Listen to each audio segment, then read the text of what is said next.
Гүлнар Абдрахымқызы түрме қақпасынан шыққанда, күздің салқын желі бетін сипап өтті.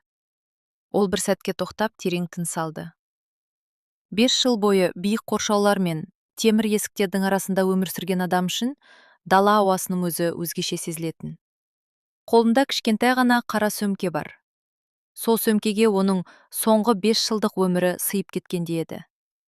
Бірнеше құжат, ескі сағат, азын-аулақ киім және 2 қызының суреті. Гүлнар суретті тағы бір рет қолына алды. Айдана мен Аружан. Бұл сурет 5 жыл бұрын түсірілген еді. Айдана мектеп бітіруге дайындалып жүрген, ал Аружан болса әлі бала еді. Екеуі де аналарының екі бетінен сүйіп тұрған сәт. Сол күннен кейін олардың өмірі де, Гүлнардың өмірі де мүлде басқа арнаға бұрылды. Ол суретті қайтадан сөмкесіне салып, аялдамаға қарай жүрді. Автобусқа отырған соң, терезе жаққа жайғасып, сыртқа көз тастады. Жол бойындағы сарғайған дала көз ұшына дейін созылып жатыр. Аспанды қалың бұлт торлаған. Бірақ оның көңілінде әлі де үміт бар еді. 5 жыл бойы сол үмітпен өмір сүрді. Қыздарым күтіп отырған шығар. Ол осы ойды сан рет қайталаған. Түрмеде жүргенде әр ай сайын хат жазатын. Кейде бір айда 2 хат жіберетін кездерде болды. Айдананың туған күніне, Аружанның мерекесіне, жаңа жылға. Бірақ ешқашан жауап келген емес. Алғашында хаттар жетпей жатқан шығар деп ойлады. Кейін қыздары ренжіген болар деп жұбатты өзін. Бірақ қанша уақыт өтсе де, ана жүрегі бәрібір сенгісі келеді екен. Автобус Сарыөзекке түске қарай жетті. Қала алыстан бұрынғыдай көрінгенімен, жақындаған сайын өзгергені байқалатын. Жаңа ғимараттар салынған. Кей көшелер кеңейтілген. Бұрынғы бос жатқан жерлерге тұрғын үйлер бой көтерген. Бірақ Гүлнардың есінде қалған естеліктер өзгермепті. Мына көше, мына аялдама, мына дүкен. Осының бәрімен бірге жастық өткен. Автобустан түскен соң ол такси ұстамады. Ақшасын үнемдегісі келді. Оның үстіне үйіне дейінгі жолды жаяу жүріп өткісі келді. Сағынған қаласын қайта көргісі келді. Ол баяу жүріп келеді. Көшеде адамдар көп. Біреулер жұмысқа асығып барады. Біреулер баласын жетектеп алған. Біреулер дүкеннен шығып жатыр. Ешкім оған назар аудармайды. Бір кездері бұл қалада оны танымайтын адам аз еді. Өйткені Гүлнар қарапайым хирург емес болатын.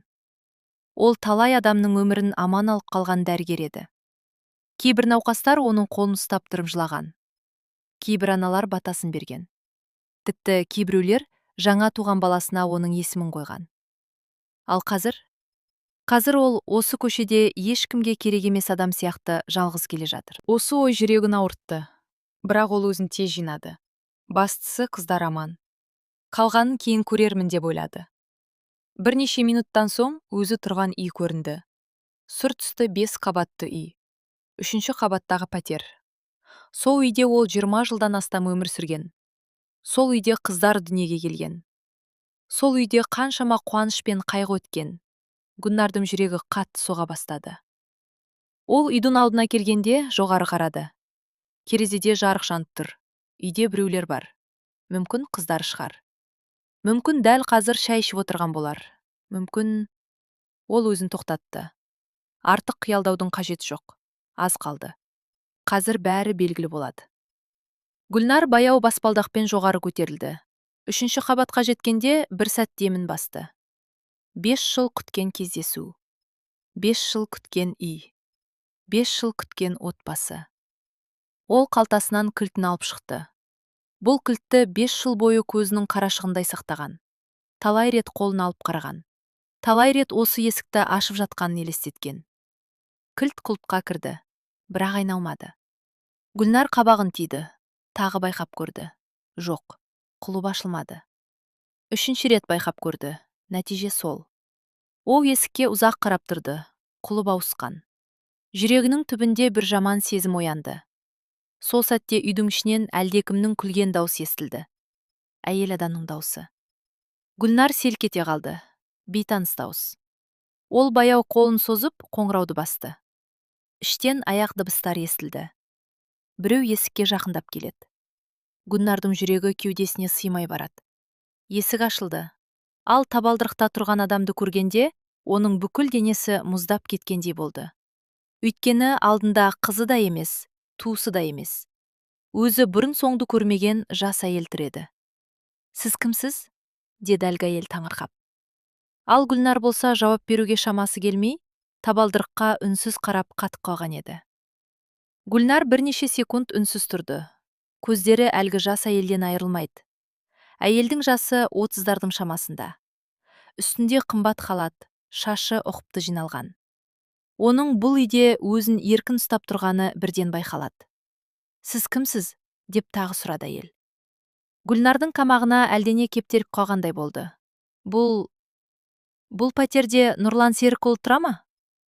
Әйелдің жүзі бірден өзгеріп кетті. Иә, тұрады. Ал сіз кім боласыз? Гүлнар жауап бермеді. Оның назары дәлізге ауып кеткен еді. 5 жыл бұрын өзі таңдаған түсқағаз әлі тұр. Бірақ жиһаздар өзгерген. Есіктің жанында бұрын болмаған аяқ киімдер тұр. Бұл енді оның үйі емес сияқты. Сол сәтте іш жақтан ер адамның дауысы естілді. Данагүл, кім келді? Гүлнардың жүрегі тоқтап қалғандай болды. Нұрланның дауысы. Ол бұл дауысты мың жерден танитын. Бірнеше секундтан кейін дәлізге Нұрлан шықты. Екеуінің көздері тиісті. Нұрлан да қатып қалды. Ол дәл қазір Гүлнарды көремін деп ойламағаны анық еді. Бірнеше секунд бойы ешкім тіл қатпады. Ақыры Нұрлан ауыр күрсінді. Гүлнар. 5 жыл бойы күткен кездесу осылай басталды. Гүлнар оның жүзіне қарап тұрды. Шашына ақ кіріпті. Бірақ жүзі шаршаған адамға ұқсамайды. Керісінше, жағдайы жақсы сияқты. Қымбат киім, қымбат сағат. Тоқшылықтың белгісі. Ал Гүлнар болса түрмеден жаңа шыққан адамның кейпінде тұр. Кірсем бола ма? Деді ол ақырын ғана. Нұрлан бірден жауап бермеді. Оның үнсіздігі бәрінен ауыр тиді. Қазір ыңғайсыздау болып тұр. Гүлнардың жүрегі шым ете қалды. Ыңғайсыз? Гүлнар, түсінуге тырыс. Бұл менің үйім емес пе еді? Данагүл үндемей артқа шегініп кеткен. Нұрлан болса көзін тайдырып әкетті. Жағдай өзгерді. 5 жылда бәрі өзгеріп кетіпті ғой. Нұрлан ауыр күрсінді. Айқай шығармайық. Мен айқайлап тұрған жоқпын.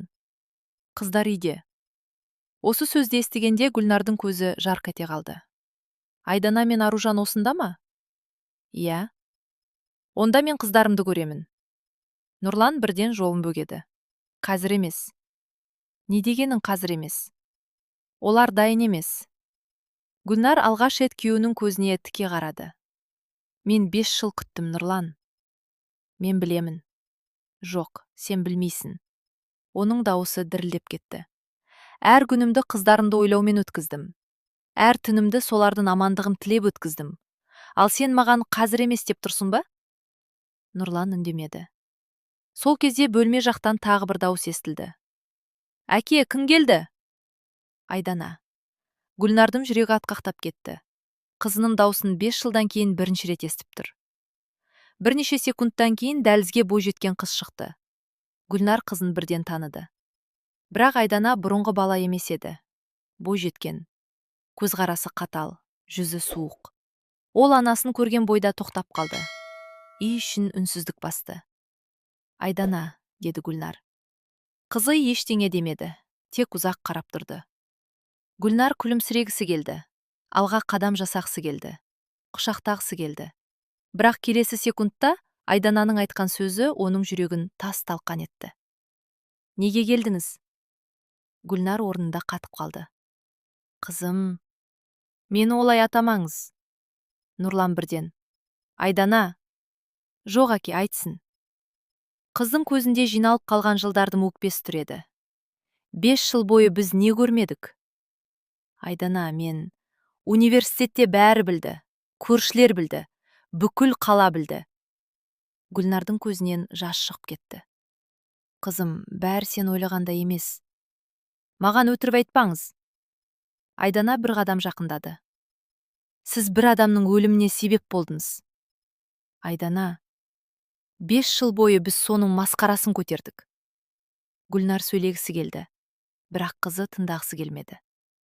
Сіз кеткен күні біздің өміріміз де өзгерді. Сол кезде бөлме жақтан тағы бір қыз шықты. Аружан. Ол үндемей тұр. Көзі анасына қадалған. Бірақ оның жүзінен ештеңе оқуы мүмкін емес еді. Гүлнар кенже қызына қарады. Аружан? Қыз жауап бермеді. Тек үнсіз қарап тұрды. Бұл үнсіздік Гүлнар үшін кез келген айқайдан ауыр еді. Бірнеше секундтан кейін Нұрлан есікке жақындады. Бүгінге жетер. Гүлнар оған қарады. Сонда мен қайда барамын? Нұрлан жауап бермеді. Сол үнсіздік бәрін айтып тұрды. Гүлнар ақырын басын изеді. Қолындағы сөмкесін көтеріп бұрылып кетті. Есіктен шығар алдында соңғы рет артқа қарады. 5 жыл бойы армандаған отбасы қарсы алдында тұр. Бірақ олардың арасында 5 жыл емес. Тұтас бір өмір тұрғандай еді. Гүлнар баспалдақпен төмен түсіп бара жатқанда, жоғары қабаттан бір әйелдің дауысы естілді. Гүлнарсың ба? Ол басын көтерді.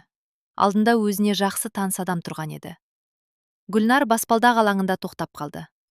Жоғары қабатта тұрған әйелге көзін сығырайта қарады. Бір сәттен кейін таныды. Бұл Салима апай еді. Мектепте әдебиет пәнінен сабақ берген ұстазы.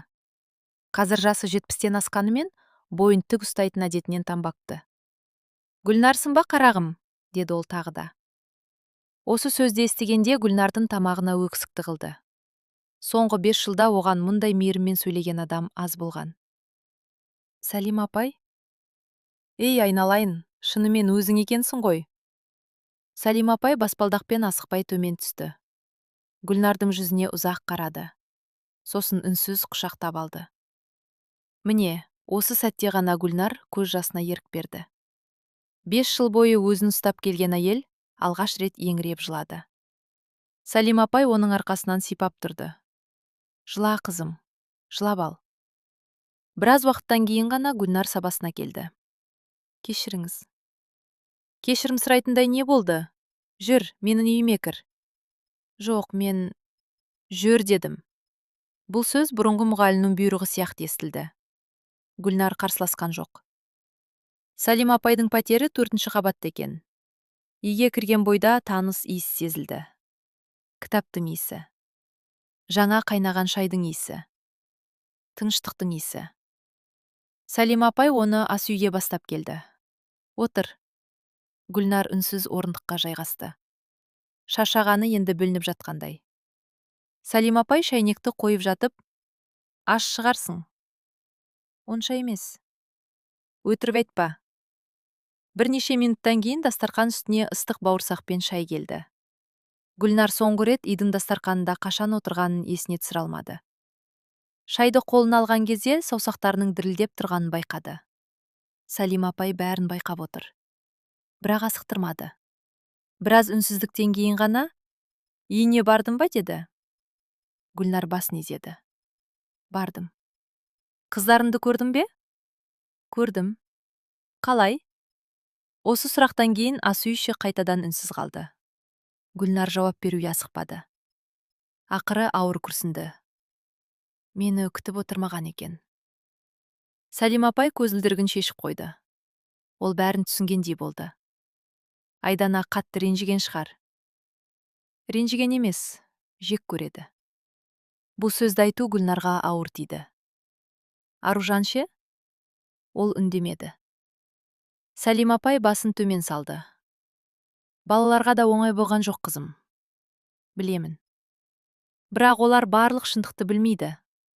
Гүлнар бірден басын көтерді. Қандай шындықты? Салима апай жауап бермеді.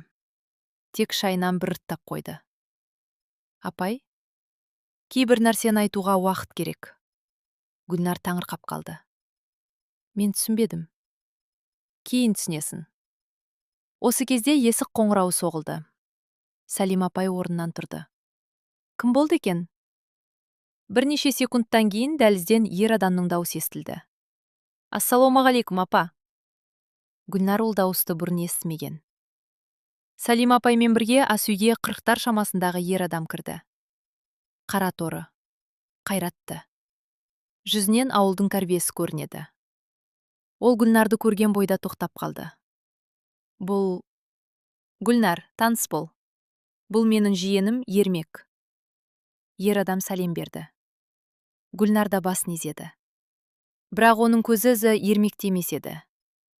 Өйткені Ермектің қолындағы қоңыр конвертте көзі түсіп кеткен. Конверттің сыртында үлкен әріптермен бір ғана сөз жазылып тұр екен.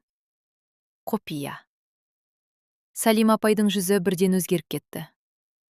Таптың ба, деді ол асығыс. Таптым. Ешкім көрген жоқ па? Жоқ. Гүлнар ештеңе түсінбей отыр. Ал Сәлима апай болса, конвертті қолына алып ұзақ қарап қалды. Сосын ақырын ғана: демек, уақыт келді. Гүлнардың жүрегі тағы да дүрсілдей бастады. Қандай уақыт? Сәлима апай оның көзіне тік қарап: сенің 5 жыл бұрын түрмеге не үшін кеткеніңнің шын себебін айтатын уақыт, қызым. Асүйдің іші тып-тыныш болып қалды. Гүлнар Сәлима апайдың жүзіне қарап отыр. Әлгі қоңыр конверттің ішінде не бар екенін білмесе де, оның өміріне қатысы барын сезді. Сәлима апай конвертті үстел үстіне қойып, терең күрсінді. Гүлнар, мен саған қазір айтатын әңгімені 5 жыл бойы ішімде сақтап келдім. Не жайлы? Сол түн жайлы. Гүлнардың жүрегі шым ете қалды. Ол сол түнді ұмытқысы келген, бірақ ұмыта алмаған. Кейбір естеліктер адамның соңынан көлеңке сияқты қалмай жүреді екен. Сол түнде сондай еді. Мен бәрін білемін деп ойлайтынмын, деді Гүлнар. Жоқ, қызым, сен бәрін білмейсің. Асүйдегі шамның жарығы Сәлима апайдың жүзіндегі әжімдерді анық көрсетіп тұр. Ол үнсіз отырып қалды. Сосын баяу сөзін бастады. 5 жыл бұрын күздің қара суық кеші болатын. Нұрланның 50 жасқа толған күні еді. Сарыөзектегі ең үлкен мейрамханалардың бірінде той жасап жатқан. Қаладағы беделді адамдардың бәрі шақырылған. Кәсіпкерлер, басшылар, достар, туыстар. Сол кеште бәрі Нұрланды мақтап жатты. Ал Гүлнар сол дастархан басында өзін бөтен адамдай сезінген. Өйткені соңғы айларда күйеуі қатты өзгеріп кеткен еді. Үйге кеш келетін болған, телефонын ешкімге көрсетпейтін, біреумен жиі сөйлесетін. Бірақ Гүлнар мән бермеуге тырысқан. 20 жылдан астам бірге тұрған адамнан күмәндану оған ауыр көрінген. Сол түні де ол үндемей отырған. Той аяқталуға жақындағанда, Нұрлан тағы да телефонмен сөйлесу үшін сыртқа шығып кеткен. Бірнеше минуттан кейін қайтып келген. Жүзінде біртүрлі қобалжу болған. Гүлнар оны байқаса да сұрамаған. Үйге қайтатын уақыт болғанда Нұрлан көліктің кілтін алды. Таксимен қайтайық, деген Гүлнар. Қажеті жоқ, сен іштің ғой. Өзімді жақсы сезініп тұрмын, Нұрлан. Болды, отыр. Оның даусы қатқыл шыққан. Гүлнар үндемеген. Сол үнсіздік үшін кейін өзін талай рет кінәлаған. Егер сол кезде табандап тұрып алғанда ше? Егер кілтті алып қойғанда ше? Егер... Бірақ өткенді өзгерту мүмкін емес. Көлік қала көшелерімен жүйткіп келе жатқан. Көшеде адам аз. Түн. Жаңбыр жаңа ғана тоқтаған. Асфальт жылтырап жатыр. Нұрлан көлікті бұрынғыдан да жылдам жүргізген. Ал Гүлнар терезеге қарап отырған. Сол кезде күйеуінің телефоны шырылдаған. Нұрлан бірден қолын алған. Қазір сөйлесе алмаймын, бірақ ар жағындағы адам қайта-қайта қоңырау шалған. Нұрлан жүйкесі жұқарып кеткендей көрінген. Сосын телефонды көтерген. Бірнеше секундқа ғана. Бар болғаны бірнеше секунд. Сол секундтар олардың бүкіл тағдырын өзгертті. Телефон соққан кім еді? Деп сұрады Гүлнар. Сәлима апай бірден жауап бермеді. Оны кейін айтамын. Апай, сабыр ет. Гүлнар үнсіз қалды. Сәлима апай орнынан тұрып терезеге жақындады. Сол түні бәрі кездейсоқ болды деп ойладық. Бірақ кейін кейбір нәрселер белгілі болды. Қандай нәрселер? Кейбір адамдар апаттан бұрын да сендердің отбастарыңды бұзуға тырысқан. Гүлнардың қабағы түйілді. Кім? Данагүл. Асүйші қайтадан үнсіздікке батты. Бұл есінде естігенде Гүлнардың жүрегі шымырлап кетті. Не айтып тұрсыз? Нұрлан мен Данагүлдің арасы сен түрмеге түспей тұрып басталған. Гүлнар орнында қозғала алмай қалды. бірнеше секунд бойы дем алуды ұмытып кеткендей болды. Жоқ. Өкінішке қарай рас. Сіз қайдан білесіз? Өйткені Сарыөзек кішкентай қала қызым. Кей нәрсені жұрт сенен бұрын біледі. Гүлнар басын төмен түсірді.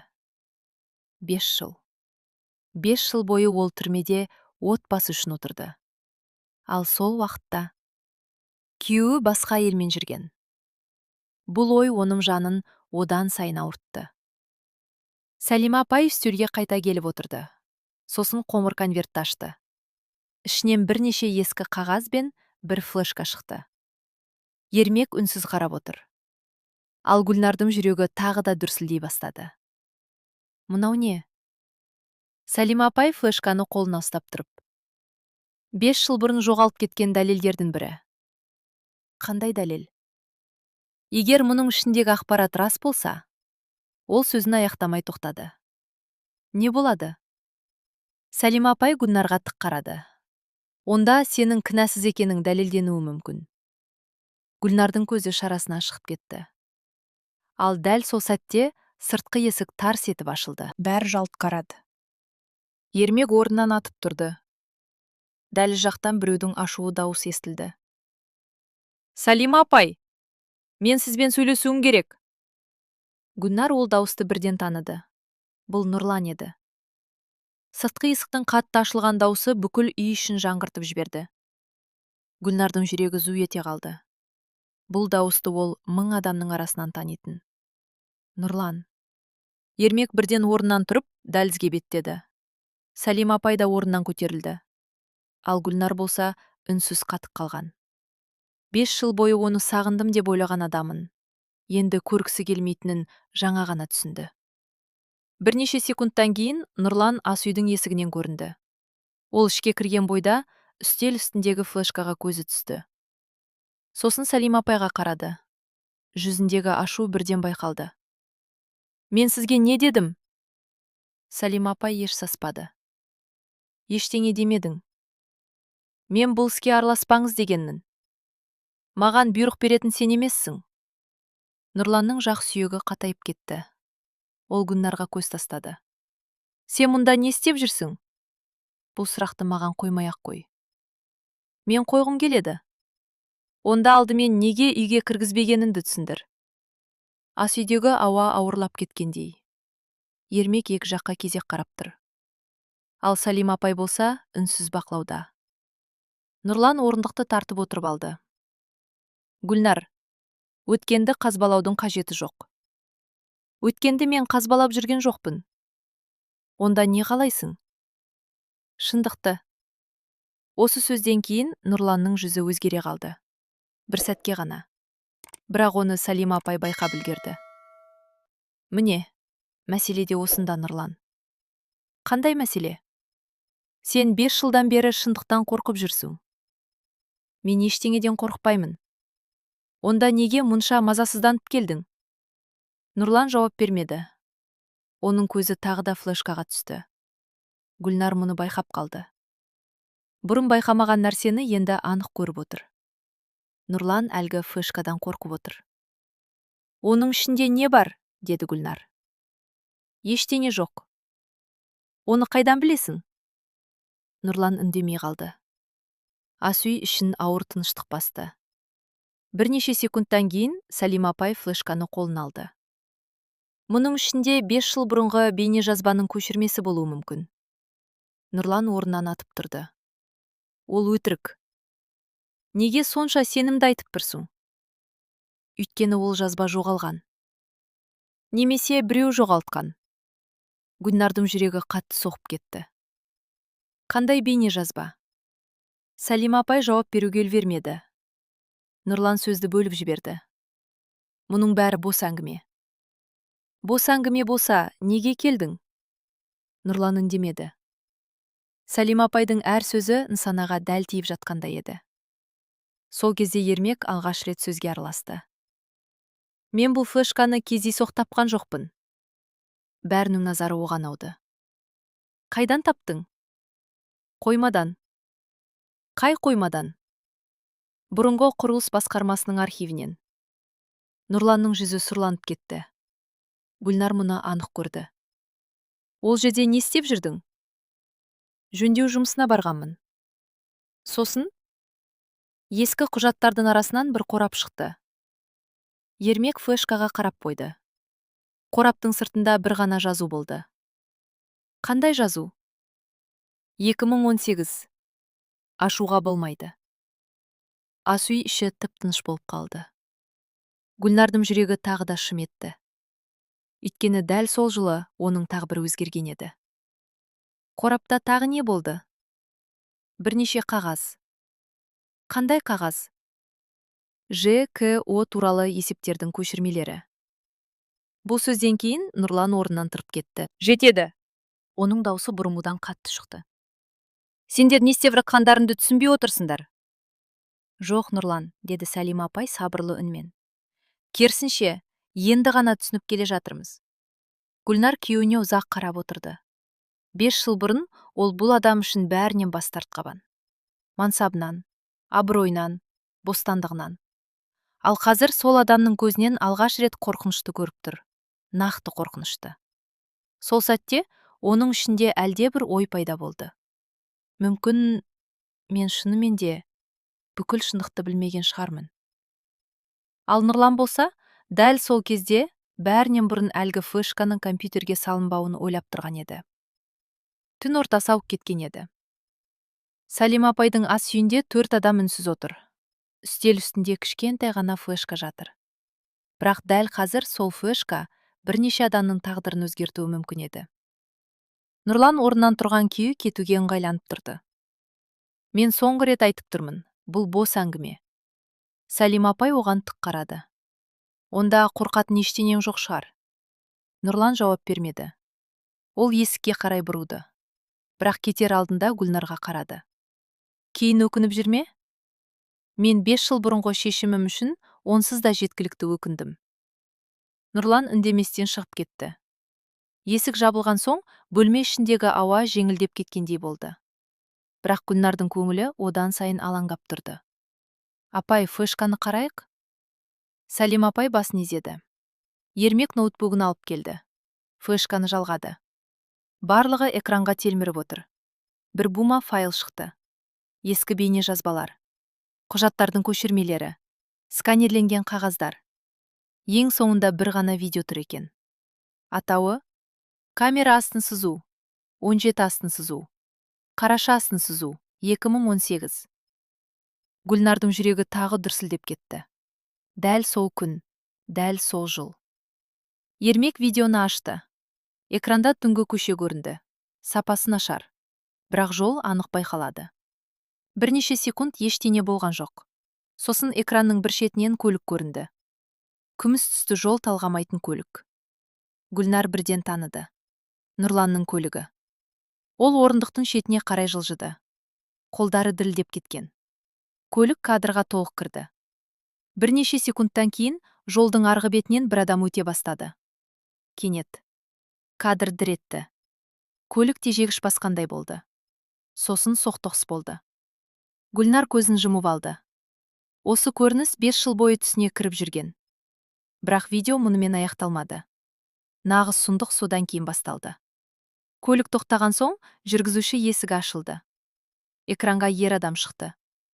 Гүлнар дем алмай қалды. Бұл Нұрлан еді. Нақты Нұрлан. Оның түрі анық көрініп тұр. Ол көліктен түсіп, жолға қарай жүгірді. Бірнеше секундтан кейін жолаушы жақтағы есік ашылды. Одан Гүлнар түсті. Бірақ жүргізуші орнынан емес. Жолаушы орнынан. Ас үй іші тып-тыныш болып қалды. Ермек видеоны тоқтатты. Ешкім сөйлеген жоқ. Гүлнар экранға қарап отыр. Көзінен жас сырғып түсті. Демек, даусы әрең шықты. Демек, мен жүргізуші болмағанмын. Сәлима апай ауыр күрсінді. Біз де соны айтып отырмыз, қызым. Гүлнар орнында қатып қалған. 5 жыл. Тұтас 5 жыл. Өмірінің 5 жылы. Ал шындық осы кішкентай флешканың ішінде жатқан. Ол кенет орнынан тұрып кетті. Көзінде өкініштен де ауыр сезім бар еді. Сатқындық. Ол мені сатып кеткен.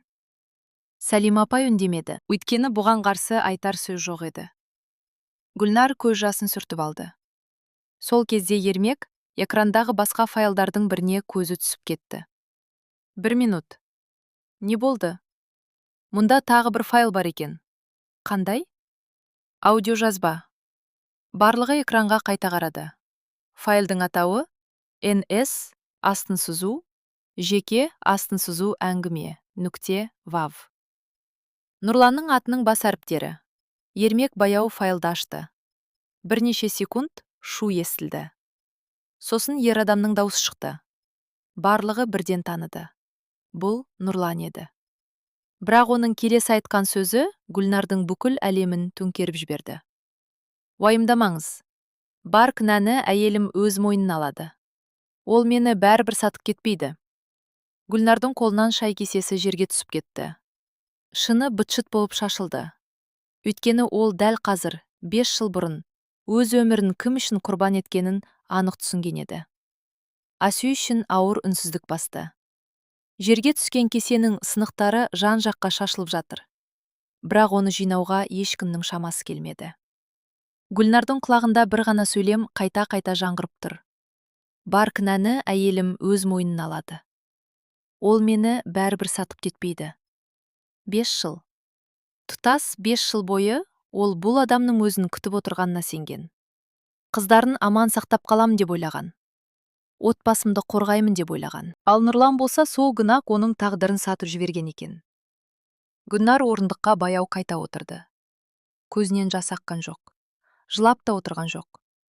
Кейде адамның жаны қатты ауырғанда көз жасы да шықпай қалады екен. Жалғастыр, деді ол Ермекке. Сенімдісің бе? Иә. Ермек аудионы әрі қарай қойды. Нұрланның даусы қайта естілді. Ең бастысы тергеу тез аяқталуы керек. Адвокат мәселесін өзім шешемін. Арғы жақтан бір ер адамның даусы шықты. Әйеріңіз кейін бәрін айтып қоймай ма? Нұрлан күліп жіберді. Жоқ. Неге сонша сенімдісіз? Өйткені ол мені жақсы көреді. Асиде отырғандардың бәрі үнсіз қалды.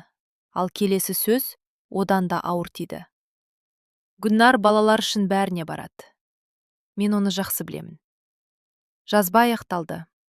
Ешкім сөйлеген жоқ. Бірнеше минут бойы бөлмеде тек сағаттың тықылы ғана естіліп тұрды. Ақыры Салима апай ауыр күрсінді.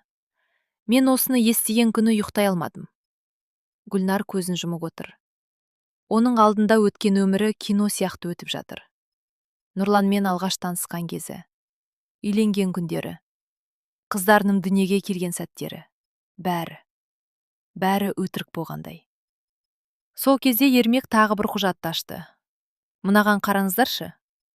Экранда банк құжаттары көрінді. Төлемдер, аударымдар, күдікті келісімдер. Ермек қабағын түйіп отыр. Бір түрлі екен. Не болды? Жол апатынан кейін 2 ай өткен соң Нұрланның есепшотына үлкен ақша түскен. Қанша? 100 миллион теңгеден асады. Гүлнар таңырқап қалды. Қайдан келген ақша? Ермек экранға үңілді. Құрылыс компаниясынан. Салима апай бірден басын көтерді. Қандай компания? Асыл құрылыс. Гүлнар бұл атауды бұрын естіген. Бір жерде. Бірақ қайдан екенін бірден есіне түсіре алмады. Сосын кенет есіне түсті. Тоқта. Не болды? Сол түні Нұрланмен телефон арқылы сөйлескен адам осы компаниядан еді. Ермек пен Салима апай бір-біріне қарады. Сен нақты білесің бе? Иә. Нұрлан телефонды көтерген кезде экранда компанияның атауы шыққан.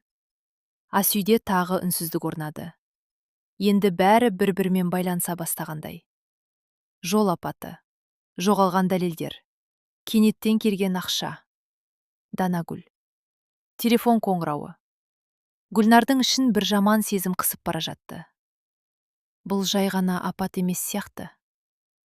Салима апай басын изеді. Мен де солай ойлаймын. Дәл осы кезде Ермектің телефоны шырылдап қоя берді. Ол экранға қарады. Сосын жүзі күрт өзгерді. Не болды? Деді Салима апай. Ермек бірден жауап бере алмады. Айтшы. Менің танысым хабарласып тұр. Сосын Нұрлан дәл қазір жалғыз емес екен. Қасында кім бар? Ермек терең дем алды. Ол дәл қазір Айданамен кездесуге кетіпті. Гүлнар селк ете қалды. Айданамен? Иә. Не үшін? Ермектің жауабы бәрін алаңдатты. Өйткені Айдана бір нәрседен күдіктене бастапты. Сол түні Гүлнар көз іле алмады. Сәлима апай қанша жерден демалуға көндірсе де, оның ойы сансаққа жүгіріп жатты. 5 жыл бойы өзін жек көріп келген қызының жүрегінде күмән пайда болған туралы ой маза бермеді. Таңға жуық қана көз ілінген. Бірақ көп ұзамай телефон қоңырауы оятты. Ермек екен. Даусы әдеттегіден де байсалды шықты. Апай, мен қалаға шығып кеттім. Не болып қалды? Айдана туралы жаңалық бар. Гүлнар орнынан атып тұрды. Не жаңалық? Кеше кешке ол Нұрланмен қатты ұрсып қалыпты. Бөлме үшін үнсіздік басты. Неге? Әзірге нақты білмеймін. Қазір қайдасың? Кафенің алдындамын. Айдана осы жерге бір құрбысымен кездесуге келді. Гүлнардың жүрегі тағы да дүрсілдей бастады. Не істемекшісің? Әзірге бақылаймын. Сол уақытта Сарыөзектің орталығындағы шағын кафеде Айдана үнсіз отыр еді. Алдында суып қалған кофе тұр. Құрбысы Әсел оған алаңдап қарап отыр. Не болды саған? Айдана жауап бермеді. Кешеде мазасыз едің. Әсел. Я. Сен маған шынды айтшы. Айта бер. Айдана біраз үнсіз отырды. Сосын ақырын ғана. Менің анам шынымен кінәлі болды ма? Әсел аң-таң болып қалды. Бұл сұрақты неге қойып отырсың? Жауап берші. Барлық солай дейді ғой. Барлық солай дейді. Айдана терезеге қарап кетті. Бірақ соңғы кезде менің көңіліме бір нәрсе күмән ұялатып жүр. Қандай нәрсе? Әкем. Әсел таңырқап қалды. Әкең не істеді? Білмеймін. Айдана ернін тістеп отыр. Бірақ анам түрмеден шыққалы бері ол тым мазасыз болып кетті. Қалай? Кеше біреумен телефонда айқайласып сөйлесті. Сосын, мені көргенде әңгімені тоқтатып қойды. Әсел үндемеді. Айдана сөзін жалғастырды. Сосын кешке үйге келгенде мен анам туралы сұрадым. Не деді? Бірден ашуланып кетті. Бұл бұрын болмаған нәрседі. Нұрлан әрқашан сабырлы болатын. Ал кеше ол ашуын жасыра алмапты. Мүмкін жай сәйкестік шығар? Айдана басын шайқады. Жоқ. Неге? Өйткені мен одан бір ғана сұрақ қойдым. Қандай? Сол түні көлікті шынымен анам жүргізді ме, деп сұрадым. Әселдің көздері үлкейіп кетті. Сосын? Ол жауап бере алмады. Осы кезде кафенің сыртында отырған Ермек телефон арқылы Сәлима апайға бәрін жеткізіп отырды. Ал Гүлнар әр сөзді демін ішіне тартып тыңдауда. Қызым күмәндана бастапты. Оның көзіне жас келді. Сәлима апай оның иығына қолын қойды. Шындықтың жолы ұзақ болады, қызым. Бірақ басталыпты. Я, дәл сол сәтте Ермектің даусы қайта шықты. Тоқтаңыздар. Не болды? Біреу келді. Кім? Ермек бірнеше секунд үнсіз қалды. Сосын таң қалған үнмен: Данагүл? Гүлнардың жүрегі шым ете қалды. Данагүл ме? Я. Ол не істеп жүр? Тікелей Айдананың үстеліне барып отырды. Сәлима апай мен Гүлнар бір-біріне қарады. Бұл кездейсоқтыққа ұқсамайтын. Ермек сөзін жалғастырды. Олар бір нәрсе жайлы қатты сөйлесіп жатыр. Естіп тұрсың ба? Жоқ. Жақындашы. Бірнеше секунд үнсіздік орнады. Сосын Ермектің демі жиілеп кетті. Мен бір сөйлемді ғана естідім. Не деді? Данагүл Айданаға... Ермек жұтынып алды. Егер анаң шындықты біліп қойса, бәріміз құрымыз, деді. Бөлме іші қайтадан меңіреу тыныштыққа батып кетті. Өйткені енді бұл жай ғана жол апаты емес екені анық бола бастаған еді. Гүлнар телефонды қолынан түсіріп ала жаздады. Ермек жаңа ғана айтқан сөз оның жүрегіне найзадай қадалды. Егер анаң шындықты біліп қойса, бәріміз құрымыз. Бұл сөз кездейсоқ айтылған сөз емес еді. Бұл қорқыныштың сөзі. Кінәсі бар адамның сөзі. Салима апай да ойланып қалды. Демек олар бір нәрсені жасырып жүр. Апай, деді Гүлнар дірілдеген дауыспен. Сонда 5 жыл бойы мен білмеген тағы қанша нәрсе бар? Салима апай жауап бере алмады. Өйткені бұл сұрақтың жауабын ешкім білмейтін. Кафеде отырған Айдана Данагүлге тік қарап отырды. Не айтқыңыз келіп тұр? Данагүл жан-жағына қарап алды. Дауысы бәсең шықты. Айдана, кейбір нәрселерді қозғамаған дұрыс. Қандай нәрселерді? Өткенді. Мен өткенді емес, шындықты іздеп жүрмін. Данагүлдің жүзі сұрланып кетті. Шындық кейде адамға бақыт әкелмейді. Айдана мысқылдай күліп қойды. 5 жыл бойы анамды жек көріп келдім. Бұдан артық қандай бақытсыздық болуы мүмкін? Данагүл жауап таппады. Бірнеше секунд үнсіз отырды. Сосын, әкеңді жақсы көресің ғой? Әрине. Онда оған сен. Неге? Өйткені ол сенің әкең. Айдана үстелге сүйенді. Жоқ, бұл жауап емес. Данагүл оның көзқарасынан қашып отыр. Бұл Айдананың күдігін одан сайын күшейтті. Сіз бір нәрсені жасырып отырсыз. Жоқ. Жасырып отырсыз. Айдана. Менің анам жүргізуші болмаған шығар. Осы сөзден кейін Данагүлдің қолындағы кесе сәл бірілдеп кетті. Айдана оны байқап қалды.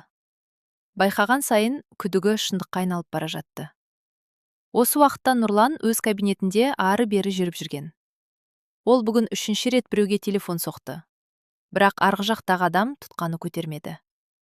Нұрланның жүйкесі сыр бере бастаған. 5 жыл бойы бәрі оның бақылауында болған. Барлық дәлел жоғалған. Барлық куә үндемеген. Барлық мәселе жабылған. Ал енді бәрі қайта қозғалып жатыр. Ол үстелдің тартпасынан ескі папканы алып шықты. Папканың ішінде бірнеше құжат бар. Олардың арасында бір фотосурет жатты. Нұрлан суретке ұзақ қарап отырды. Суретте өзі мен тағы бір ер адам тұр. Екеуі қол алысып күліп тұр. Суреттің артында бір ғана жазу бар еді. 2018 жыл. Ешқашан жарияланбауы тиіс. Нұрлан суретті тез қайта салып қойды. Дәл сол кезде есік қағылды. Кіріңіз. Ішке оның көптен бергі көмекшісі кірді. Нұрлан аға, не болды? Бір мәселе бар. Айта бер.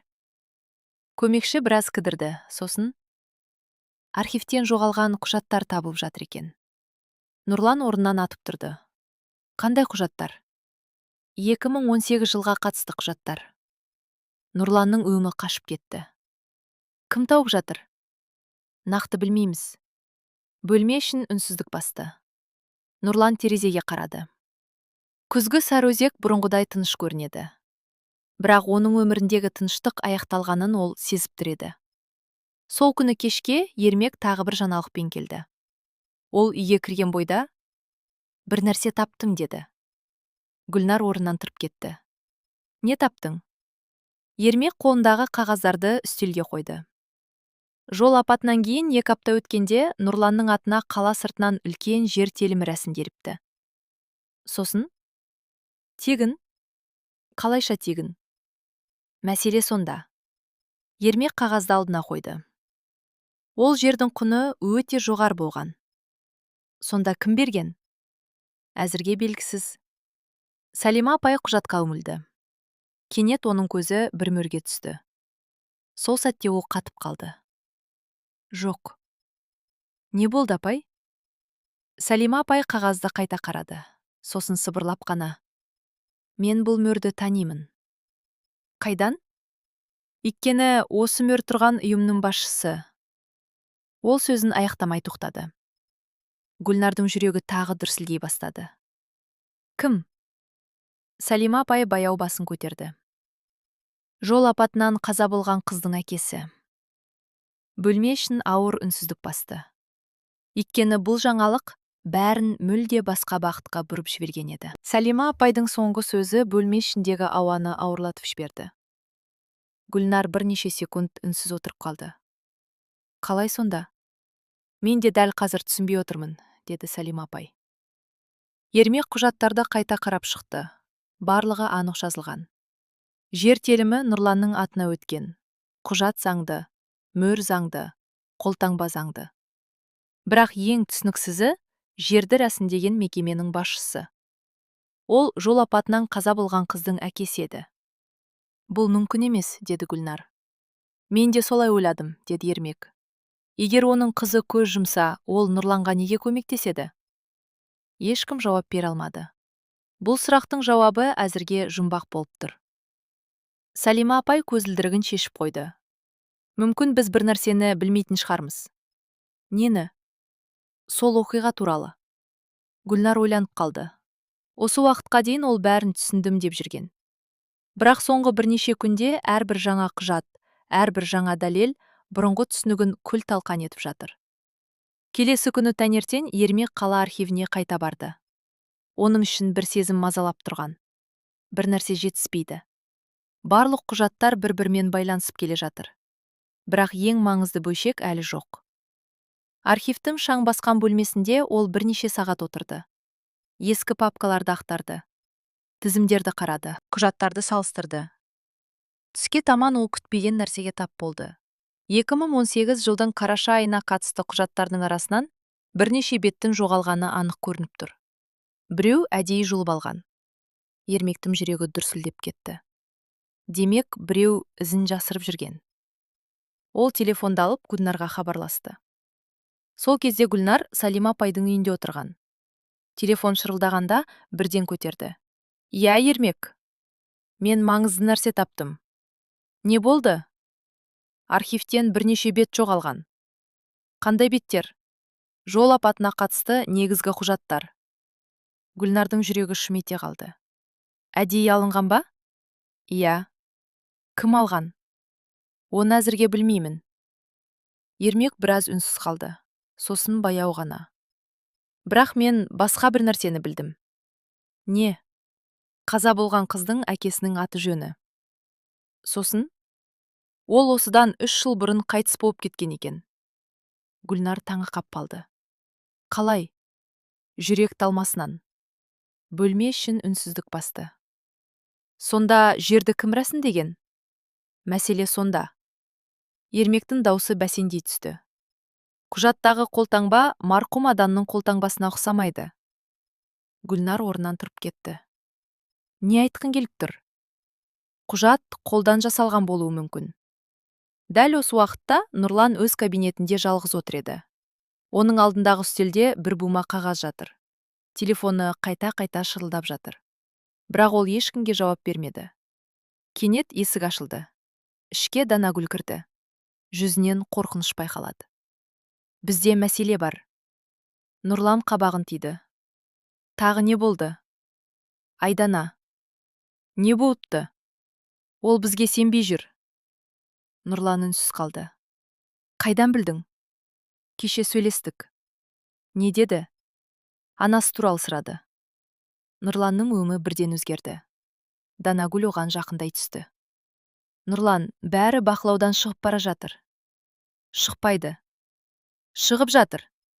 Данагүл алғаш рет дауысын көтерді. «Егер әлгі дәлелгер шығып кетсе ше?» «Шықпайды». «Ал шықса ше?» Нұрлан үнсіз қалды. Өйткені дәл осы сұрақтан өзі де қорқып жүрген еді. Бірнеше секундтан кейін ол терезеге қарап тұрып, «Онда бәріміз біттік», деді. Ал сол сәтте Ермек архивтен тапқан тағы бір құжатты ашып отыр еді. Құжаттың соңғы бетінде бір ғана сөйлем жазылған. Оқиға орнында 3-ші адам болған. Ермектің көзі үлкейіп кетті. Өйткені осы уақытқа дейін бәрі көрікте тек Нұрлан мен Гүлнар болған деп ойлап келген. Ермек құжатты қайта-қайта оқып шықты. Жаңылып тұрған жоқ. Қара сиямен жазылған бір ғана сөйлем бәрін өзгертіп жіберуі мүмкін еді. Оқиға орнында 3-ші адам болған. Ол бірден Гүлнарға хабарласты. Жарты сағаттан кейін бәрі Салима апайдың ас үйінде қайта жиналды. Ермек қағазды үстелге қойды. «Өз көздерімен оқыңдар». Гүлнар сөйлемді оқыған бойда қатып қалды. 3-ші адам? «Иә». Бірақ ол түні көлікте біз екеуміз ғана едік қой. Мәселе көлікте емес. Сәлима апай құжатқа үмілді. Сонда бұл кім болуы мүмкін? Ермек иығын көтерді. Әзірге білмейміз. Құжатта аты жөні жоқ па? Жоқ. Басқа мәлімет? Жоқ. Гүлнар ойланып қалды. Сосын кенет есіне бір нәрсе түсті. Тоқтаңдар. Не болды? Сол түні? Иә. Жол апатынан кейін біреу болған сияқты. Ермек бірден алға еңкейді. Кім? Нақты есімде жоқ. Ойлан. Гүлнар көзін жұмды. 5 жыл бұрынғы оқиға көз алдында қайта жандана бастады. Қараңғы көше. Жаңбырдан кейінгі дымқыл асфальт. Тоқтап қалған көлік. Нұрланның абыржыған жүзі. Жолда жатқан қыз. Сосын біреу келген еді. Мен бір ер адамның дауысын естігенмін. Ермек пен Сәлима апай бір-біріне қарады. Қандай дауыс? Білмеймін. Не деді? Есімде жоқ. Гүлнар басын ұстап алды. Ол кезде бәрі тұман сияқты болатын. Бірақ біреу болғаны анық па? Иә. Бұл жауаптың өзі маңыз деді. Осы уақытта Айдана да тыныш жүре алмай жүрген. Соңғы күндері оның бүкіл өмірі төңкеріліп кеткендей. Кеше ғана бәрі анық сияқты көрінетін. Анасы кінәлі, әкесі адал. Болды. Ал қазірше? Қазір әр жауап жаңа сұрақ тудырып жатыр. Сол күні кешке ол әкесінің кабинетіне кірді. Нұрлан үстел басында отыр екен. Әке? Я? Сөйлесейікші. Нұрлан қызына қарады. Не туралы? Анам туралы. Нұрланның жүзі бірден өзгеріп кетті. Тағы да ма? Я. Айдана, болды енді. Жоқ. Қыз алғаш рет тайсалмай сөйлеп тұр. Маған шындық керек. Шындықты бұрыннан білесің. Жоқ. Білемін. Онда көзіме қарап айт. Бөлме іші үнсіз қалды. Айдана әкесіне тіке қарап тұр. Сол түні көлікті анам жүргізді ме? Нұрлан жауап бермеді. Бірнеше секунд өтті. Тағы бірнеше секунд. Сосын ол орнынан тұрып кетті. Неге үндемей қалдың? Бұл әңгімені жап. Неге? Өйткені мен солай дедім. Әке! Нұрланның шыдамы таусыла бастады. Айдана, сен түсінбей жүрген нәрселер бар. Онда түсіндір. Болмайды. Неге болмайды? Нұрлан терезеге қарап тұр. Сосын алғаш рет шын жүректен айтқандай болды. Кейбір шындықтар адамдарды бақытты етпейді. Айдана көзін алмай қарап тұр. Бірақ өтірік одан да қауіпті. Нұрлан жауап бере алмады. Сол түні Аружан да ұйықтай алмады. Ол көптен бері ішіне сақтап жүрген бір құпияны ойлап жатты. 5 жыл бойы ешкімге айтпаған қан құпияны. Тіпті Айданаға да айтпаған. Тіпті әкесіне де айтпаған. Сол түні болған бір оқиға. Анасы сотталғаннан кейін бірнеше күн өткенде естіген әңгіме. Ол әңгімені кездейсоқ естіген. Бірақ содан бері ұмыта алмаған. Аружан төсегінен тұрды. Қолына телефон алды. Біраз ойланып отырды. Сосын бір нөмір терді. Телефонның ар жағынан ұйқылы дауыс шықты. Тыңдап тұрмын. Ермек аға? Аружан? Я? Бірдеңе болды ма? Аружан жұтынып алды. Дауысы дірілеп шықты. Мен сізге 5 жыл бойы ешкімге айтпаған бір нәрсені айтуым керек. Ермектің жүрегі зу ете қалды. Өйткені дәл осы сәттен бастап, оқиға мүлде басқа арнаға бұрылғалы тұрған еді. Ермек телефонды құлағына қысып, үнсіз тыңдап тұрды. Аружанның дауысы дірілдеп шықты. Ермек аға, мен қазір сөйлесе аламын ба? Әрине. Бірақ бұл әңгімені әзірге ешкімге айтпаңыз. Не болды? Телефонның ар жағында бірнеше секунд үнсіздік орнады. Аружан батылы жетпей тұрғандай. Ақыры терең дем алып, мен әкем туралы бір нәрсе білемін, деді. Ермек бірден серіп кетті. Қандай нәрсе? Сол оқиғадан кейін Бірнеше күн өткенде естігенмін. Нені? Әкем біреумен телефонмен сөйлескен. Ермек орнынан тұрып кетті. Жалғастыр. Мен оны кездейсоқ естідім. Не деді? Нақты сөздерін толық есімде сақтамадым. Есіңе түсір. Аружан үнсіз қалды. Ол адамға бәрі жоспар бойынша болды деген сияқты бірдеңе айтты. Ермектің қабағы түйілді. Жоспар бойынша? Я. Тағы не деді? Енді ешкім ештеңе дәлелдей алмайды деді. Телефонның ар жағында тыныштық орнады.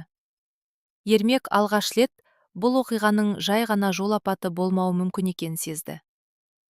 Сен бұны неге бұрын айтпадың? Қорықтым. Кімнен? Әкемнен. Бұл жауап бәрін түсіндіріп тұреді. Келесі күні таңертең Ермек Салима апайдың үйіне асығыс келді. Гүлнар асүйде шай ішіп отыр екен. Не болды? Аружан хабарласты. Гүлнар орнынан тұрып кетті. Қызым ба? Иә. Не деді? Ермек бәрін басынан аяғына дейін айтып берді. Гүлнар үнсіз тыңдап отыр. Әр сөз жүрегіне қадалып жатқандай. Сонда... Иә. Нұрлан бір нәрсені жасырып жүр. Салима апай басын изеді. Мен бұған баяғыда күмәнданғанмын. Неге? Өйткені ол сен сотталғаннан кейін тым тез тынышталып кетті. Гүлнар ойланып қалды. Расында солай еді. Адам кінәсіз болса, өмір бойы өзін ақтауға тырысар еді.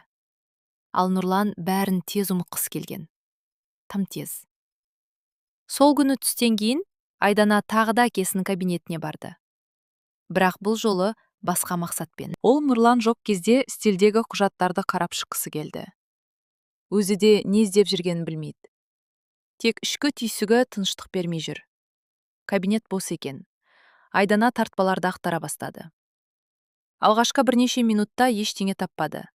Бірақ соңғы тартпаны ашқанда көзі бір папкаға түсті. Папканың сыртында ештеңе жазылмаған. Айдана оны ашты. Ішінде бірнеше ескі құжат жатыр. Суреттер, келісімшарттар, банк көшірмелері. Бір кезде оның көзі бір фотосуретке түсті. Суретте әкесі тұр. Жанында бейтаныс ер адам. Екеуі қол алысып күліп тұр. Айдана суретті аударып қарады. Артында бір сөйлем жазылыпты. Мәселе шешілді. 2018 жыл. Қыздың жүрегі зу ете қалды. Дәл сол жылы анасы сотталған. Ол суретті сөмкесіне салып үлгерді. Дәл сол сәтте дәлізден аяқ дыбыс естілді. Нұрлан қайтып келе жатыр. Айдана папканы тез орнына қойды. Бірақ асығыс кезде бір қағаз жерге түсіп кеткенін байқамады. Нұрлан кабинетке кіргенде қызының жүзіндегі қобалжуды бірден сезді. Не істеп жүрсің? Ештеңе. Кабинетте неге жүрсің? Сізбен сөйлесейін деп едім. Нұрлан қызына күдікпен қарады. Сосын көзі жердегі қағазға түсті. Ол қағазды көтеріп алды. 1 секунд. 2 секунд. 3 секунд. Нұрланның жүзі күрт өзгеріп кетті. Өйткені жерге түскен қағазда бір адамның аты жазылған еді. Сол адамды Нұрлан 5 жыл бойы ешкімнің есіне түсірмеуге тырысқан. Ал енді оның аты қайтадан пайда болды. Нұрланның қолындағы қағаз дірілдеп кетті. Бұл оның соңғы жылдары алғаш рет өзін жоғалта бастаған сәт еді. Айдана әкесінің жүзін бақылап тұр. Осы уақытқа дейін ол Нұрланды ешқашан бұлай көрмеген. Әдетте қандай қиын жағдай болса да сабырын сақтайтын. Ал қазір өңі қашып кеткен. Бұл қайдан шықты? Деді Нұрлан қатқыл үнмен. Айдана жауап бермеді. Мен сұрап тұрмын. Әке, бұл кім? Нұрлан қағазды жұмарлап алды. Саған қатысы жоқ. Қатысы бар. Жоқ. Айдана орнынан тұрды. Соңғы кезде бәрі маған қатысты болып кетті. Нұрлан үндемеді. Қағаздағы есім оған 5 жыл бұрынғы түнді қайта еске салған еді. Өзі қанша ұмытқысы келсе де ұмыталмаған түнді. Бұл адамның аты неге сізді қорқытып жіберді? Мен қорыққан жоқпын. Қорықтыңыз. Нұрлан алғаш рет қызының көзінен өзіне ұқсас қайсарлықты көрді. Бұрын бұл мінезді Гүлнардан көретін. Қазір дәл сол қайсарлық Айдананың бойынан байқалып тұр. Айдана, кейбір нәрсені білмегенім жақсы. Бұл сөзді соңғы кезде бәрі айтып жүр. Нұрлан үнсіз қалды. Айдана есікке қарай беттеді. Шығып бара жатып тоқтады. Мен шындықты бәрібір білемін, әке. Есік жабылған соң Нұрлан орындыққа отыра кетті. Оның қолындағы қағазда бір ғана есім жазылған еді. Самат Оразов. Оқиға болған түні жол апатына бірінші болып жеткен адам. Және 5 жылдан бері із-түссіз жоғалып кеткен куәгер. Кешке қарай Айдана Ермекпен кездесуге келісті. Бұл жолы ол ештеңені жасырмады. Суретті де көрсетті. Папка туралы айтты. Самат Оразов деген есімді де айтты. Ермек тыңдап отырып орнынан тұрып кетті. Самат Оразов? Сіз танысыз ба? Мен емес. Онда? Марқұм қыздың әкесі таниды. Айдана аң-таң болып қалды. Қалай? Өйткені Самат сол кезде оның кәсіпорнында жұмыс істеген. Бұл жаңалық бәрін одан сайын күрделендіріп жіберді. Сонда ол куәгер болған ба? Солай болуы мүмкін. Ал қазір қайда? Ермек ауыр күрсінді. Ешкім білмейді. Мүлдем бе? 5 жыл бұрын кенет жоғалып кеткен. Айдананың бойын суық үрей биледі. Сол түні Сарыөзектің шетіндегі ескі үйде жалғыз отырған бір адам теледидар қарап отырған. Шашына ақ түскен, жүзі шашаңқы, көзінде мұң бар. Телефон шырылдап қоя берді. Бейтаныс нөмір. Ол көтергісі келмеді, бірақ 3-ші рет соққанда жауап берді. Тыңдап тұрмын? Арғы жақтан әйел адамның даусы шықты. Сіз Самат Оразовсыз ба? Ер адамның жүзі бірден өзгерді. Кім сұрап тұр? Менің атым Айдана. Үнсіздік. Мен сізді танымаймын. Бірақ сіз менің анамды танисыз. Саматтың қолы дір ете қалды. Қай анаңды? Гүлнар Абдрахымқызын. Телефонның ар жағында ұзақ үнсіздік орнады. Сосын Самат баяу ғана. Демек, уақыт келген екен, деді. Айдананың жүрегі атқақтап кетті. Өйткені ол дәл қазір 5 жыл бойы жоғалып кеткен адамның табылғанын түсінді. Ал Самат болса, терезеден қараңғы аспанға қарап тұр еді. Өйткені ол 5 жыл бойы ешкімге айтпаған шындықты енді жасыра алмайтынын түсінді. Айдана сол түні көз іле алмады. Саматтың соңғы сөзі қайта-қайта құлағында жаңғырып тұр. Уақыт келген екен. Бұл сөздің салмағы ауыр еді. Өйткені оны айтқан адам 5 жыл бойы жоғалып кеткен. 5 жыл бойы үндемеген. 5 жыл бойы ешкімге көрінбеген. Енді кенеттен сөйлесуге келісіп отыр. Ертең таңертең Айдана, Ермек және Самат кездесетін болып келісті. Таңертең Сарыөзектің шетіндегі шағын шайханада үшеуі кездесті. Самат олардан бұрын келіп қойған екен. Ол суреттердегіден қатты өзгеріпті. Шашы ағарған, жүзі жүдеу. Көзінің астында терең әжімдер пайда болған. Бірақ көзқарасы бұрынғыдай өткір. Айдана қарсысына отырғанда Самат ұзақ қарап қалды. Анаңа қатты ұқсайды екенсің. Айдананың жүрегі шым ете қалды. 5 жыл бойы анасына ұқсағанын естіген сайын ашуланатын. Ал қазір сол сөз оған жылы естілді. Сіз менің анамды танисыз ба? Самат ауыр күрсінді. Өкінішке қарай танимын. Сол түні не болды? Самат үнсіз қалды. Қолындағы шай кесесін біраз айналдырып отырды. Сосын терезеге қарап тұрып сөйледі. Мен 5 жыл бойы осы сұрақтан қашып жүрдім. Неге? Қорықтым. Кімнен? Самат бірден жауап берді. Нұрланнан. Айдана мен Ермек бір-біріне қарады. Неге қорықтыңыз? Самат ащы күліп жіберді. Өйткені ол кезде Нұрланның қолында билік болды. Ақша болды. Таныстар болды. Ал мен қарапайым адам едім. Шайхана іші үнсіз қалды. Самат сөзін жалғастырды. Сол түні мен бірінші болып оқиға орнына жеттім. Айдананың жүрегі тоқтап қалғандай болды.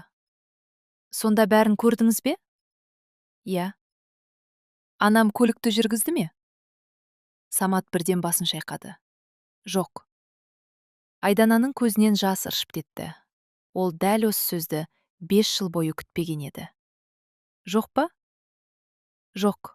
Самат даусын бәсеңдетті. Көліктен бірінші болып Нұрлан түсті. Сосын ғана анам шықты. Шайхана ішіндегі уақыт тоқтап қалғандай болды. Айдана көзін жұмып жіберді. 5 жыл. Тұтас 5 жыл. Анасын жек көріп өтті. Ұялды, ренжіді, соттады. Ал анасы кінәсіз болған. Сол уақытта Гүлнар Салима апайдың үйінде отыр еді. Көңілі алаң, жүрегі мазасыз. Неге екенін өзі де білмейді. Кенет телефоны шырылдады. Айдана. Гүлнардың қолы дірілдеп кетті. 5 жылдан кейін қызы өзі хабарласып тұр. Ол телефонды көтеруге батылы жетпей қалды. Екінші қоңырау. Үшінші қоңырау. Ақыры көтерді. Тыңдап тұрмын. Арғы жақтан бірнеше секунд үн шықпады. Сосын Гүлнар 5 жыл бойы естімеген сөзді естіді. Анашым. Гүлнардың жүрегі шым ете қалды. Көзіне жас толып кетті. Айдана. Анашым, кешіріңізші. Осы сөзден кейін Гүлнар өзін ұстай алмады. 5 жыл бойы күткен сәт осы еді. Қызы жылап тұр. Өзі де жылап тұр. Телефонның екі жағында екі жүрек бірдей жараланып тұрғандай. Қызым, мен бәрін білдім. Не білдің? Сіз кінәлі болмағансыз. Гүлнар көзін жұмып жіберді. Көз жасын тоқтата алмады. Анашым, мен сізді тұндамадым. Қойшы қызым.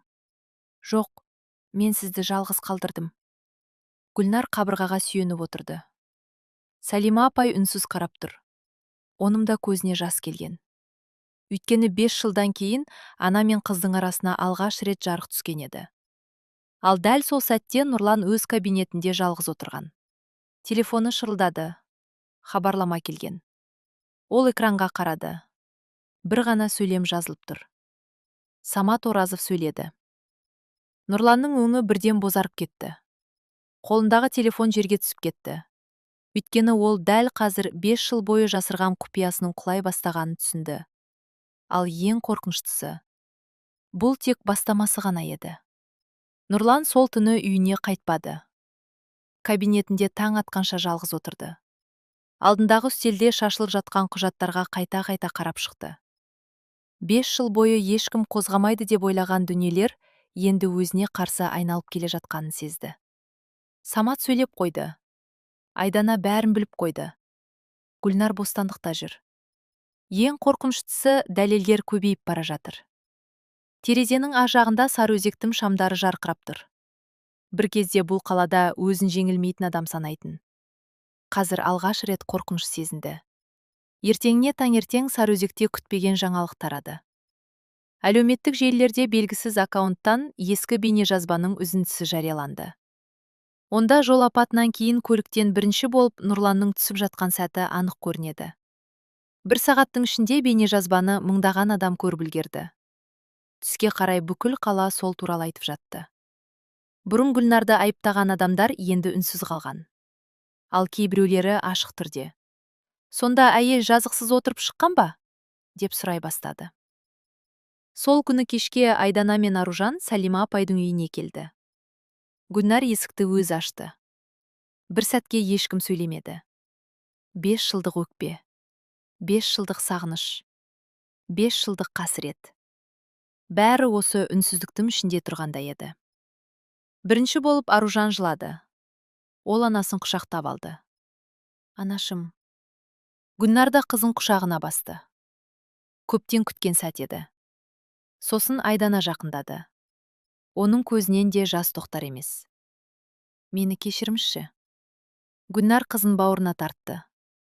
Қызым, сен кешірім сұрама. Жоқ, анашым. Айдананың даусы үзіліп шықты. Мен сізді жалғыз қалдырдым. Сен менің қызымсың. Мен сізге сенбедім. Мен бәрібір сендерді жақсы көремін. Үшеуі ұзақ уақыт құшақтасып тұрды. Сәлима апай терезе жаққа бұрып кетті.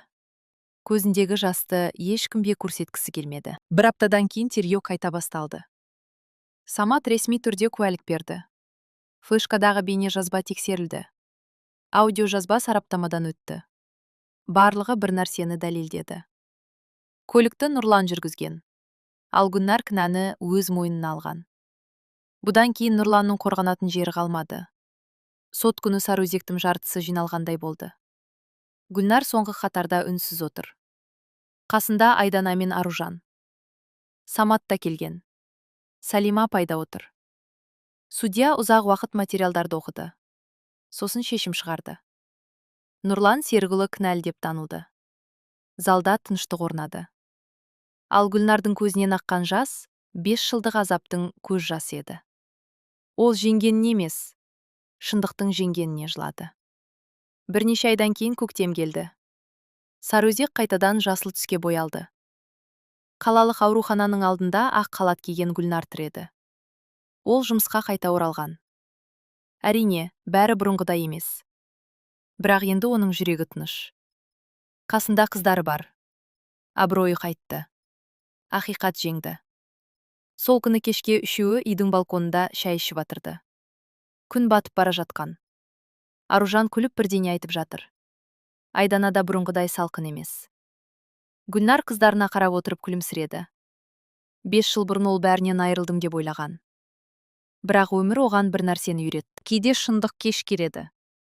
Кейде әділдікке жету үшін жылдар керек болады. Бірақ егер адам үмітін жоғалтпаса, ақиқат міндетті түрде жарыққа шығады. Ал Сарыөзектің аспанда сол кеште күн ерекше әдемі батты. Өйткені бір ананың 5 жылдық зары ақыры аяқталған еді. Достар, хикаяның соңына дейін бірге болғандарыңыз үшін үлкен рахмет. Енді сіздерге бірнеше сұрақ. Гүлнардың орнында сіз болсаңыз, 5 жыл бұрын Нұрлан үшін кінәні өз мойныңызға алар ма едіңіз? Айдананың анасын кеш түсінгенін дұрыс деп ойлайсыз ба? Әлде ол шындықты ертерек іздеу керек пе еді? Ал Нұрлан алған жазасын толықтай лайықты жаза деп есептейсіздер ме? Егер осы оқиғаны соңына дейін тыңдап шыққан болсаңыз, комментарийге міндетті түрде плюс белгісін қалдырыңыз. Сол арқылы соңына дейін тыңдаған көрермендерді көрейік. Сондай-ақ, қай қаладан тыңдап отырғандарыңызды және дәл қазір сағат неше болғанын жазыңыздар.